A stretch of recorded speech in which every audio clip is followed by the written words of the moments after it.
You have Miss Thompson. Holy cow, you're so lucky. We are here at Blackburn Elementary for our school's open house. We have a lot of wonderful booths set up for families. We're really kicking off the school year. This year, everyone is under the idea that education is a team sport.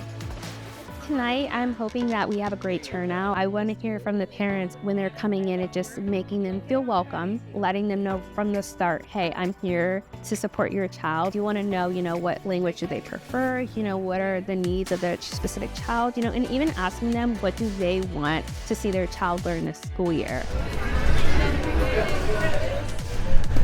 Oh, there you go, bullseye. I am feeling so excited. Honestly, as a parent, I am excited. These teachers have put in so much work and effort into getting this school ready. The community has come together to actually put this on for all these parents and all these students and for us. And it's just amazing. We are so excited for this school year. I'm ready for my girls to come back to school and just be part of the community that we always are.